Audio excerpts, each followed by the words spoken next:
अस्सलामुअलैकुम वरहमतुल्लाहि वबरकातुहू। 6th class, आज के लेक्चर में हम लोग डिस्कस करेंगे एक्सरसाइज 8C के क्वेश्चन नंबर 5 एंड 6 को। तो स्टार्ट लेते हैं। सब्ट्रैक्ट क्वेश्चन नंबर 5 है हमारे पास। सब्ट्रैक्ट मतलब हमने सब्ट्रैक्शन करनी है। ए पार्ट है 8 फ्रॉम -3। अब जिन क्वेश्चंस में फ्रॉम आता है, इस टाइप के क्वेश्चन आपने क्वेश्चन नंबर 4 में भी अटेम्प्ट किए हैं। इनका मेथड भी बिल्कुल वैसे ही है। क्वेश्चन नंबर 5 के सारे ही पार्ट बहुत ही शॉर्ट हैं और इनका सॉल्यूशन भी बहुत इजी है। सबसे पहले लिखा सॉल्यूशन 8 फ्रॉम -3, मतलब 8 सब्ट्रैक्ट हो रहा है -3 से। -3 में से 8 जो है ये सब्ट्रैक्ट हो रहा है। तो हमने पहले लिखा -3, सेकंड टर्म जो है वो आ जाएगी फर्स्ट पर। -3 था, उसके बाद हमने यूज किया माइनस का साइन क्योंकि हमें सब्ट्रैक्शन करनी थी। आगे लिख लिया 8, -3 -8, 8 पॉजिटिव था तो इसके साथ माइनस का साइन आ गया बाहर वाला। -3 -8, माइनस माइनस प्लस, एडिशन करनी है। 8 में 3 ऐड करेंगे, रिजल्ट आ जाएगा 11 और बड़ी वैल्यू के साथ है नेगेटिव साइन, दैट्स वाई यहाँ पर आ गया नेगेटिव साइन। तो इसका आंसर आ गया -11। क्वेश्चन नंबर बी है -x फ्रॉम -4x। अब इनके वेरिएबल सेम है, मतलब ये लाइक टर्म है और ऐड या सब्ट्रैक्ट हो सकती हैं। सबसे पहले हमने लिखा solution, question as it is. Then second term जो है हमारे पास ये आ जाएगी फर्स्ट पर, क्योंकि -x को सब्ट्रैक्ट करना है -4x में से। तो -4x आ गई स्टार्ट में, फिर आ गया सब्ट्रैक्शन का साइन क्योंकि हमने सब्ट्रैक्ट करना था। अब सब्ट्रैक्ट हमने करना है -x को। अब देखिए ये जो माइनस है ये इस वेरिएबल x के साथ है, तो हमने ब्रैकेट यूज की और लिखा -x। अब यहाँ पर आ गया -4x एज इट इज।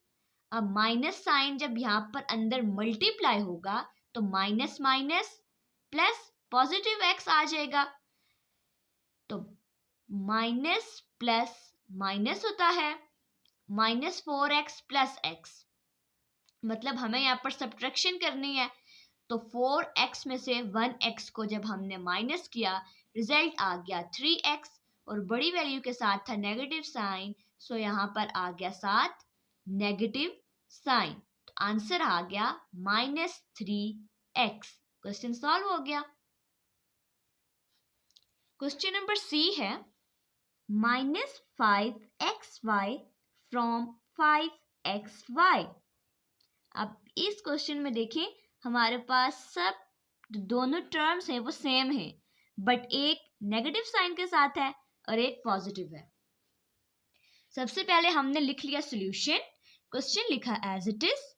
अब देखें -5xy फर्स्ट टर्म है एंड 5xy सेकंड टर्म है, तो सेकंड टर्म जो है ये आ जाएगी फर्स्ट पर। तो हम लोग लिख लेंगे 5xy, देन आ जाएगा माइनस का साइन क्योंकि हमने सब्ट्रैक्शन करनी थी। अब यहाँ पे हमने ब्रैकेट यूज क्योंकि जो हमारी सेकंड टर्म आ रही थी वो आ रही थी -5xy, तो दो साइन कभी भी इकट्ठे यूज नहीं हो सकते। हमने यहाँ पर ब्रैकेट लगा ली, उसके बाद 5xy एज इट इज। अब जब माइनस साइन अंदर मल्टीप्लाई होगा तो माइनस माइनस प्लस पॉजिटिव आ जाएगा, साथ आ जाएगा 5xy। अब 5xy + 5xy वेरिएबल इनके सेम है, लाइक टर्म में ऐड हो जाएंगी, रिजल्ट आ जाएगा 10xy। देखिए इसकी सिंप्लीफिकेशन इन क्वेश्चंस की बहुत ही इजी है। बस आपने अगर इनको सही करके अरेंज करके लिखा है तो उसके बाद इनको सॉल्व करना बहुत ज़्यादा आसान है। बस इसमें थोड़ा सा ध्यान रहे कि जहां पर भी फ्रॉम आएगा तो जो सेकंड टर्म है हमारी वो फर्स्ट पे आ जाएगी, देन माइनस का साइन यूज होगा और फिर आ जाएगी फर्स्ट टर्म। तो अब क्वेश्चन नंबर डी है हमारे पास, -7abc फ्रॉम -7abc। अब देखिए वेरिएबल सेम है दोनों टर्म के और कांस्टेंट भी सेम है और यहाँ पर साइन भी सेम है। बहुत ही इजी क्वेश्चन है। सबसे पहले हमने लिखा solution, question as it is. अब मिड में है फ्रॉम, मीन्स कि हमने सेकंड टर्म को फर्स्ट पे लिखना है, तो हमने -7abc को लिखा फर्स्ट पे, उसके बाद आ गया माइनस का साइन, क्योंकि क्वेश्चन में हमें बताया गया था कि सब्ट्रैक्ट करना है, माइनस का साइन यूज किया, देन ब्रैकेट यूज कर ली।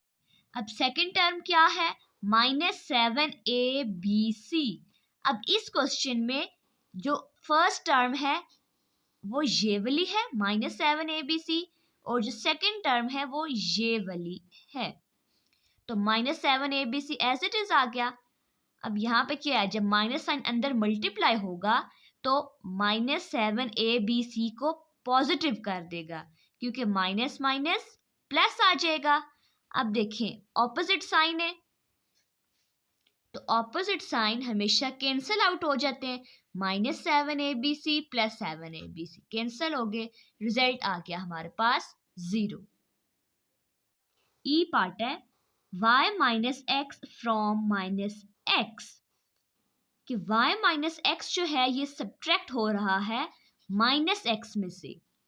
सबसे पहले लिखा solution, question as it is, then जो सेकंड टर्म है वो आ जाती है फर्स्ट पर, -x लिख लिया, उसके बाद आ गया माइनस का साइन क्योंकि हमें सब्ट्रैक्शन करनी है, ब्रैकेट यूज की, y - x।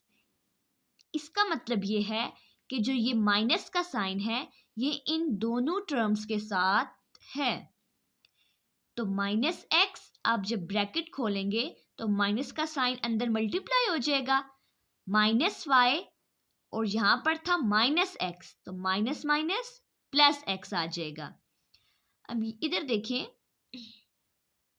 कि -x और +x ऑपोजिट साइन है, कैंसिल आउट हो जाएंगे और पीछे रिजल्ट क्या आ जाएगा, -y, तो -y आ। क्वेश्चन नंबर 6 है, the sum of two expressions is this, one of them is this, find other. मतलब क्या है कि हमें कि यहाँ पर टू एक्सप्रेशंस लिए, जब हमने उनको ऐड किया तो उसका रिजल्ट आ गया 2p - 6q + 7। ठीक है कि हमने दो एक्सप्रेशंस लिए और उनका रिजल्ट ये आ गया, one of them is 2q - 3p - 3, कि उन टू एक्सप्रेशंस में से एक एक्सप्रेशन ये वाला है, फाइंड अदर, कि आपने जो सेकंड एक्सप्रेशन है उसे फाइंड करना है।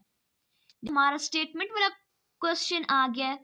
सबसे पहले हमने लिखा सॉल्यूशन, उसके बाद आपका कोई भी क्वेश्चन जो स्टेटमेंट के साथ आए उसमें सबसे पहले आपने जो चीज़ें आपको क्वेश्चन में दी हुई होती हैं वो लिखनी होती हैं, कि हमें ये चीज़ दी हुई है और इस चीज़ को हमें फाइंड आउट करना है। अब देखिए इस क्वेश्चन में हमें क्या क्या डेटा दिया हुआ है, सम ऑफ टू एक्सप्रेशंस, देखिए यहाँ से हमने लिख लिया सम ऑफ टू एक्सप्रेशन इक्वल, अब इज नहीं लिखा हमने, यहाँ पे लिखा इक्वल, कि सम ऑफ टू एक्सप्रेशन इक्वल है 2p - 6q + 7।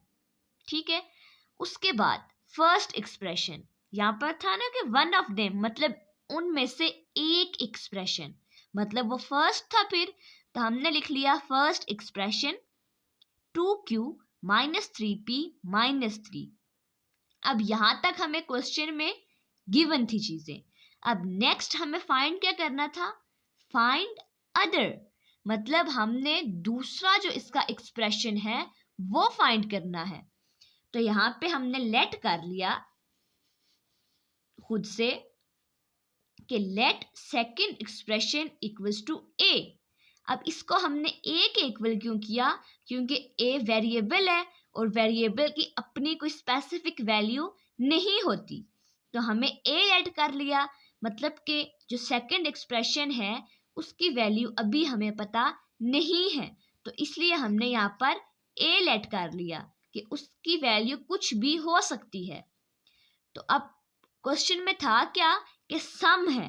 सम का मतलब होता है कि जब हमने इन टू एक्सप्रेशंस को ऐड किया तो रिजल्ट ये आया।